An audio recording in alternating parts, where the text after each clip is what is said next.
Votre invité à présent dans la grande interview en direct sur Boursorama, c'est François Méril, le président du syndicat, la CFE-CGC. Bonjour. Bonjour. Merci d'être avec nous en direct sur Boursorama. Il faut qu'on parle de ces plans sociaux chez Michelin, chez Auchan. Est-ce que c'est l'arbre qui cache la forêt? Est-ce que c'est la partie émergée de l'iceberg? Ça, c'est ce que dit pour l'iceberg Marie-Lise Léon, votre collègue ou consoeur secrétaire générale de la CFDT. D'autres plans sociaux, selon vous, sont à redouter dans les mois à venir? Ah oui, c'est certain. Moi, je partage tout à fait l'avis de mes collègues responsables syndicaux. Il y a toujours ce principe qu'on parle de certains sujets parce qu'ils sont emblématiques. En général, c'est parce qu'on connaît le nom de la boîte, parce que ça correspond à une marque. Mais l'année 2025 risque d'être une année terrible sur le plan des restructurations et des plans sociaux, pour deux raisons en fait. C'est que la conjoncture économique est déprimée, mais ça vous le commentez tous les jours, je crois que personne ne va l'apprendre aujourd'hui. C'est cyclique, il faut espérer qu'un certain nombre de choses vont redémarrer. La raison, entre autres, est que en Allemagne, qui est quand même une des locomotives de l'activité économique en Europe, eh bien en Allemagne, on rentre quand même dans une forme de dépression, d'une certaine façon, sur l'activité, notamment sur le secteur automobile, et que tout ça, ça a des répercussions. Qui n'est pas prêt de s'arranger avec ce que Trump prévoit, notamment en matière de commerce extérieur. Tout ça, ça a des répercussions tout autour. Et puis, par ailleurs, il y a un tissu économique qui est très dégradé. Il y a le nombre de faillites qui a été quasiment multiplié par 2 si on juge en instantané. Certains disent que c'est un rattrapage par rapport aux années Alors, en fait, ce qu'on peut dire, et aux aides. Rattrapage entre guillemets, ce qui se passe, c'est qu'aujourd'hui, elles sont confrontées à l'injonction de rembourser le PGE. C'est un problème, si vous voulez, on pourra y revenir, le prêt garanti par l'État. Et puis, il y a aussi un certain nombre de créanciers qui reviennent à la charge, parce qu'on est en train de purger, finalement, les années Covid. Et il y a beaucoup de petites entreprises qui n'ont pas la trésorerie pour faire face à ça. Mais par ailleurs, s'agissant des grandes entreprises, je vais mettre Auchan un petit peu de côté parce que là, pour le coup, on a un cas d'espèce. Mais vous avez cité Michelin tout à l'heure. On a typiquement le cas de grandes entreprises qui, au fil du temps, n'acceptent plus, en tout cas les actionnaires, n'acceptent plus le principe qu'il pourrait y avoir des cyclicités dans l'économie et que par ailleurs, le bénéfice qu'ils en tirent pour leur part de l'activité de l'entreprise à travers les dividendes, eh bien, il faudrait aussi qu'ils soient cycliques et qu'ils s'adaptent. La vérité, c'est ça, c'est que l'injonction des très grandes entreprises, notamment multinationales, c'est que quel que soit le contexte économique, il faut toujours promettre un peu plus à ses actionnaires. Et sauf que on va au bout de l'histoire, s'il faut promettre un peu plus, alors qu'il y a une cyclicité, une phase qui est moins favorable, ça veut dire des ajustements, ça veut dire effectivement des licenciements. Ça veut dire que les sites, Pardon de le dire. Je vais prendre l'exemple de Michelin, le site de Vannes par exemple, mais même le site de Cholet, mais pour des raisons un peu différentes et dans la même circonstance, ce ne sont pas des sites qui sont structurellement déficitaires, conjoncturellement déficitaires. Ils rapportent, mais pas suffisamment selon les critères. Ce qu'on peut dire effectivement, c'est que sur le plan structurel, au moins pour une partie des fabrications, ce qu'on y fabrique n'a pas forcément l'avenir attendu dans d'autres fabrications. Et moi, ce que je veux dire au nom de la CFE-CGC, et notamment des équipes sur place, c'est que le problème, il n'est pas d'aujourd'hui. Il n'a pas apparu tout d'un coup en 2024. Et donc, sur ces sites-là, s'agissant de ces fabrications, la direction aurait pu anticiper quand même, commencer à travailler à des reconversions d'activités, à faire que les compétences qui sont sur place, eh bien, elles soient utilisées, mises à profit, à ce qu'on les ait valorisées pour que le site garde son bon niveau de compétitivité. La CGT, de son côté, a recensé 180 plans de licenciement en cours dans toute la France, susceptibles de menacer 100 000 emplois directs et indirects. La CGT qui appelle un moratoire sur les licenciements. Je ne sais pas si c'est possible d'ailleurs, un moratoire sur les licenciements, mais comment on arrive à 100 000 emplois? C'est énorme. Moi, je connais bien ce que fait la CGT sur le sujet. Par ailleurs, on échange. Nous-mêmes, on a notre comptabilisation. On n'est pas aussi exhaustif qu'eux. Mais globalement, effectivement, c'est l'enjeu. Moi, je partage cette idée qu'on est dans cet ordre de grandeur-là. Après, sur les voies et les moyens pour affronter tout ça, moi, je ne sais pas si pour le coup... Parce qu'un site qui est structurellement déficitaire, est-ce qu'il faut le garder et perdre de l'argent? Alors attendez, c'est ce que j'ai dit. Un site qui est structurellement déficitaire, ça ne peut pas durer. Mais c'est l'objet de la stratégie de l'entreprise que justement d'anticiper ce point-là et mettre en place les moyens par avance pour que ce déficit de compétitivité, parce qu'il s'agit bien de ça, eh bien, puisse être compensé par la stratégie. Ce que moi je dis, c'est que les stratégies des entreprises, dans beaucoup de cas, sont des stratégies défaillantes justement pour anticiper. Parce que pour pouvoir anticiper ce point-là, eh bien, il faut travailler en amont, faire de la recherche, développer d'autres produits, valoriser les compétences, faire de la formation et faire des investissements. Et tout ça, ça ne se fait pas, ça ne se décide pas en janvier parce qu'on a prévu à la fin de l'année que finalement on n'allait pas gagner l'argent prévu. Ça, c'est pas gérer des boîtes. Ça, n'importe qui peut le faire et c'est pas bien travaillé. La stratégie, elle doit anticiper à 5 ans, voire même pourquoi pas un peu plus loin. Vous savez, moi je suis un vieux militant, je connais l'entreprise, le monde de l'entreprise depuis la fin des années 80 et je peux vous dire que dans beaucoup de boîtes à cette époque-là, on décidait d'investissement avec des perspectives de 10, de 20, parfois de 30 ans. Ouais. Il y a des entreprises aujourd'hui en France, j'ai en tête le site d'Issoire par exemple, qui est anciennement un site Péchinet, aujourd'hui qui est un site Constellium et qui fabrique des pièces laminées en aluminium qui vont notamment sur les ailes des avions des Airbus. C'est un concentré de technologie, de savoir-faire, de recherche, mais il y a là-bas des investissements qui ont été décidés dans les années 30, dans les années 50, et qui, au moment où on les a décidés, étaient vraiment stratégiques, au sens où ils n'étaient pas rentables dans les 3 ans. Le problème qu'on a aujourd'hui, et notamment dans le domaine industriel, c'est que, et moi je le sais, je suis ingénieur de formation, je l'ai été dans ma carrière, et j'ai bien vu l'évolution de la façon dont les directions financières prenaient à leur compte ou refusaient les investissements qu'on leur proposait. Eh bien, il y a eu une époque où on était capable, dès l'instant qu'on s'intégrait dans la stratégie, de proposer des investissements dont la rentabilité était plutôt à 5 ans, voire à 8 ans. Mais ça, désormais, ça a disparu. Si vous n'offrez pas la rentabilité dans les 2 ans, ben, votre projet d'investissement, vous le refoutez au placard. Le nœud du problème, il est là. Le nœud du placard, le nœud du placard. Ouais. Le nœud du problème, à l'évidence, il est ici. Et moi, je dis que la pression dite financière, donc finalement de la pression de l'actionnaire, qui guide aux décisions de la gouvernance. Moi, je ne dis pas que les directions sont mauvaises, au contraire, sont des gens en général très brillants, mais ils font ce qu'on leur demande. Et quand on leur dit, écoutez, ne pensez pas trop à la stratégie à 5 ans, pensez plutôt à notre bénéfice à la fin de l'année et à ce qu'on va communiquer aux investisseurs financiers, etc.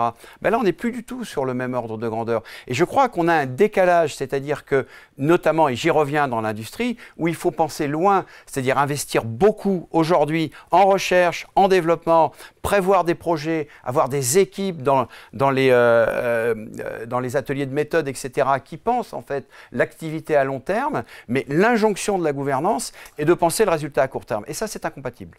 Résultat, et c'est intéressant ce que la patronne de la CFDT alerte aussi. Alors, il y a les plans sociaux, mais aussi sur les restructurations sous d'autres formes, moins visibles, à bas bruit, rupture conventionnelle collective, plan de départ volontaire, départ individuel. Est-ce qu'elle a raison? Mais en même temps, on dit quand une petite boîte n'a pas d'autre choix que, on ne parle pas de grand groupe là, que licencier, parce que son activité a décroché, même conjoncturellement, qu'est-ce qu'on fait? Et vous-même d'ailleurs, pardon de le dire, mais c'est dans la presse, hein, vous-même, c'est assez unique dans l'histoire du syndicalisme, vous êtes en face, vous venez d'être licencié de votre entreprise. Bah écoutez, pour tout vous dire, demain, je suis convoqué à cet entretien préalable par la... C'est du jamais vu, parce que c'est du jamais vu d'ailleurs, ça.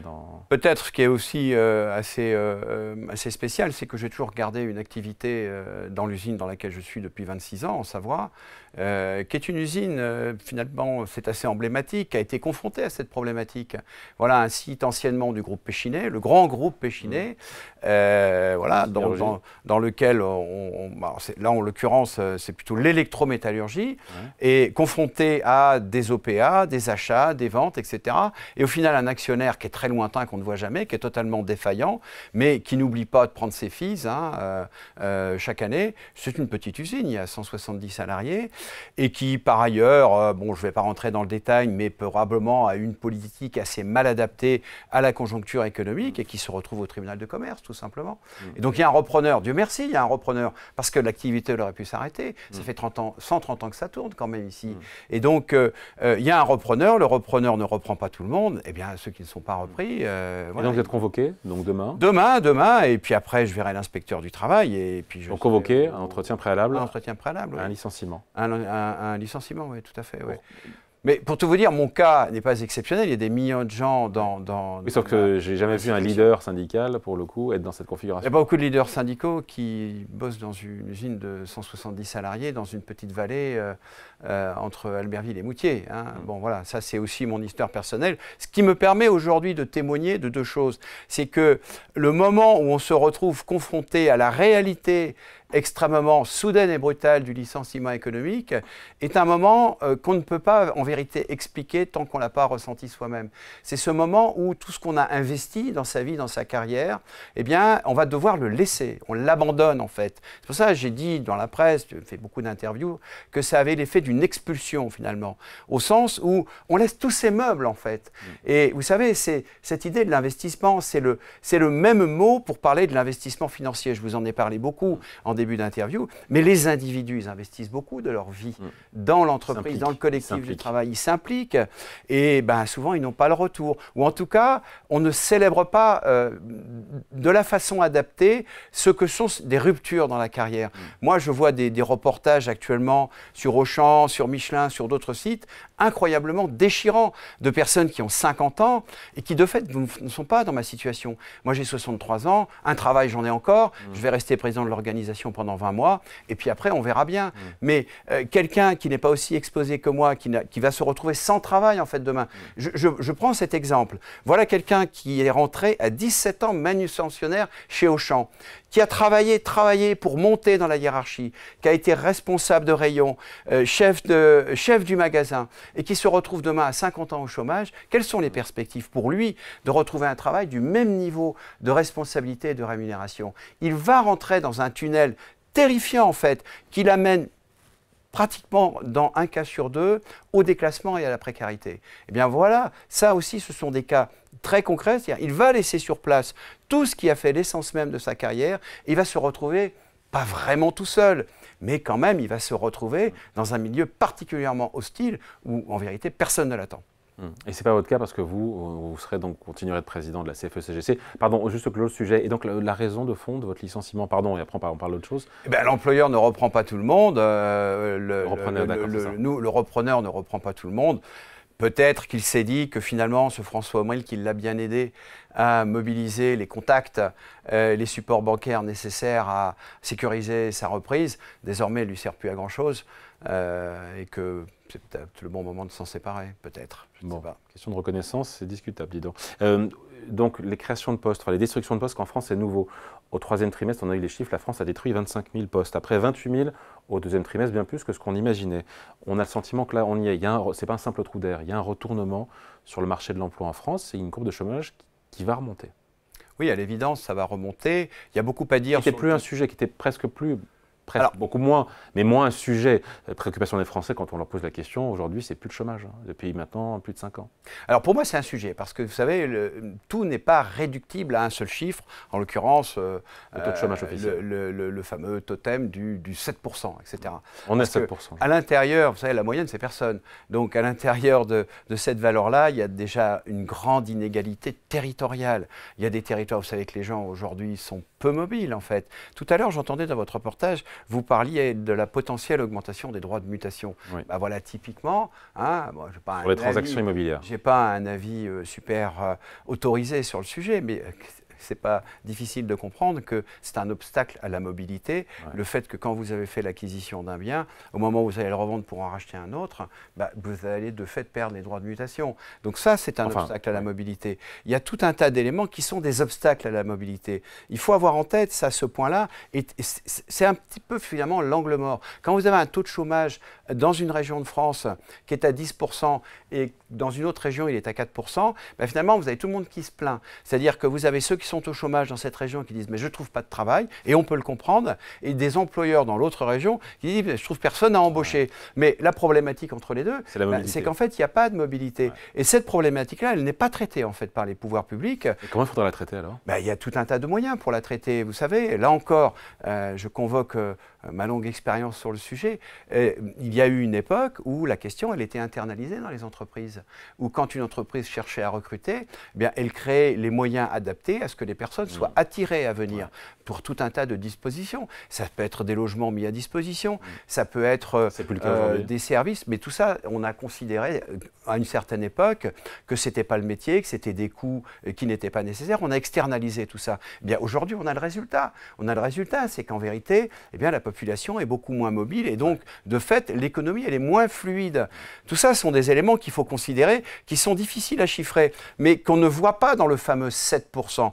Par ailleurs, il y a un gros débat sur la façon dont les chiffres, ils ont été, moi je le dis, assez manipulés, parce que dès l'instant que vous augmentez de façon factice le taux d'emploi en y intégrant les apprentis tels que le programme l'a développé, avec le coût qu'on connaît aujourd'hui, plus de 20 milliards, on peut se dire qu'on aurait pu faire un peu mieux. Mais c'est bien d'avoir des apprentis, de leur mettre le pied. Mais c'est super d'avoir des apprentis. Ah, voilà. Mais moi je dis que c'est super d'avoir des apprentis. Mais quand à ce point on dope le dispositif, on le drogue d'une certaine façon pour avoir un chiffre. On le drogue avec des coûts, avec des aides de 8 000 euros, je ne sais plus, 6 000 euros par apprenti. Alors ces 6 000 euros, c'est passé à 4 300 euros ça a été 8 000 euros, par an. Mais ça a été 8 000, puis c'est passé à 6 000 pour tout le monde, Ouais. sans aucune condition de sélectivité, sans aucun retour. Et moi je dis, même c'est pas bon ça, parce qu'à 4 300 euros, eh bien il y a des gens pour qui c'est pas assez, des petites boîtes pour qui ça devient un petit peu rude peut-être pour le faire, et puis il y a des boîtes pour qui finalement c'est rien qu'un bonus en plus. Donc moi je pense que les dispositifs, et quand même, on parle d'un coût de 200 milliards par an. Les dispositifs d'intervention de l'État vis-à-vis du secteur économique, toutes entreprises confondues, bien, il est probablement nécessaire qu'il y ait des dispositifs, mais ils ne sont pas suffisamment sélectifs et surtout ils ne sont pas suffisamment conditionnés. Le FCE redoute, anticipe 140 000 destructions de postes en France en 2025. Le patron du MEDEF dans le Parisien alerte sur le risque de destruction aussi de centaines de milliers d'emplois entre l'activité, les économies demandées, l'exonération de charges, enfin voilà tout ce qui est dans le projet de budget qui met à contribution les entreprises. Vous y croyez, vous, on va vers des centaines, 100 ou 200 000 destructions de postes Moi j'ai envie de vous dire, peu importe. Dès l'instant que l'on fasse... Non mais je vais au bout. Dans l'économie, il n'y a pas besoin d'être un théoricien de l'économie néolibérale pour comprendre que, vu l'évolution des technologies, il y a des postes qui naturellement disparaissent et d'autres qui se créent. Souvenez-vous, cette fameuse histoire de la plus grande grève aux États-Unis au XXe siècle, peu après ou peu avant la guerre, la Deuxième Guerre mondiale, je ne m'en souviens plus, parce que les centraux téléphoniques passaient à l'automatisation. Vous savez, ce n'était plus des opérateurs et des opératrices qui faisaient ça, on automatisait. C'est la plus grande grève aux États-Unis au XXe siècle, parce que justement, on détruisait des postes de fait. Et il y a un chercheur, à la fin des années 2000, qui a fait une étude, il a cherché à savoir combien il aurait fallu de personnes pour pouvoir traiter les télécommunications à l'époque où il fait l'étude, si on n'avait pas fait ces automatisations-là. Eh bien, sa conclusion est qu'il aurait fallu 2 fois la population des États-Unis. Donc sur cet exemple, on peut comprendre et on peut accepter le principe que les postes ils évoluent. Mais ce qui n'est pas acceptable, c'est qu'on n'anticipe pas suffisamment pour pouvoir justement créer dans l'économie les postes qui suivent finalement le développement technologique. Et ça, en France, on ne le fait pas. Ce n'est pas avec 2,2% en recherche, quand l'Allemagne fait 3,5 et quand la Corée du Sud fait 4,5 qu'on va y arriver. Vous prenez les meilleurs là. Moi, je m'époumonne depuis des années. Tout le monde me dit, vous avez raison. Mais en fait, personne, plutôt que de mettre 20 milliards dans l'apprentissage, on aurait pu peut-être en mettre un peu moins et mettre un peu plus dans la recherche, et y compris de la recherche fondamentale. C'est bien de ça que je parle. Aujourd'hui, dans les laboratoires universitaires et du CNRS, les directeurs de recherche, ils passent leur temps non pas à chercher les produits de demain, mais à chercher des financements. Ouais. Là, on a vraiment un problème, et l'économie, il faut la tirer vers le haut. Moi, j'entends bien qu'il faut qu'on soit compétitif, mais on n'est pas compétitif quand la productivité, elle baisse. Ouais. Il y a un vrai problème. À force de subventionner sur l'argent public la déqualification des postes, là encore, ça n'a pas de sens. On en revient ensemble à s'inquiéter des destructions de postes, parce que intuitivement, on se dit, mais on n'en a pas créé suffisamment en face, parce qu'on n'a pas mis les moyens, justement, pour créer les postes adaptés à tirer l'économie vers le haut et à s'adapter à l'évolution technologique. On se quitte là-dessus, juste quand Patrick Martin, patron du MEDEF, dit entre hausse d'impôts et création d'emplois, il faut choisir. Vous lui répondez quoi? Moi, j'aime bien Patrick Martin. En général, quand on se rencontre, on tombe d'accord sur beaucoup de choses. Après, quand chacun de son côté s'exprime, bah, évidemment, on reprend notre place. Moi, je ne crois pas du tout à ce qu'il dit, c'est-à-dire que cette histoire les hausses d'impôts, c'est bon, c'est pas bon, ça n'a pas de sens. Que je sache, il y a plusieurs centaines de natures et de typologies d'impôts. Il y en a à l'évidence qui sont nécessaires, qui sont adaptés. Finalement, l'impôt, c'est quoi? C'est le moyen par lequel l'État finance ce qu'il va mettre à disposition en termes de services publics. Vous bien comparer la recherche, combien met l'Allemagne, etc. Nous, nos entreprises sont beaucoup plus au global. La pression fiscale sur les entreprises, quand on se compare aux entreprises allemandes, puisque vous avez fait la comparaison, est beaucoup plus élevée. Nos boîtes courent avec un boulet au pied. Moi, je pense que ça se discute sur tout un tas de critères. On met il reste en France une assez forte attractivité. On va pas mettre toutes les cotisations parce qu'en France, on a quand même cette injustice. C'est que, pour ne prendre que cet exemple-là, les cotisations pour la retraite, que ce soit pour la CNAV ou pour les régimes complémentaires, c'est 28,12% sur la fiche de paye. C'est très facile. En vérité, c'est pas moins dans l'ensemble des autres pays de l'Union européenne. Simplement, ça n'apparaît pas en dépenses publiques, tout simplement. Je vais prendre l'exemple de la Hollande, les Pays-Bas, qui est quand même un peu le champion en Europe des fonds de pension. C'est eux qui l'ont inventé, le principe même du fonds de pension, qui a été exporté en même temps que le Mayflower aux États-Unis.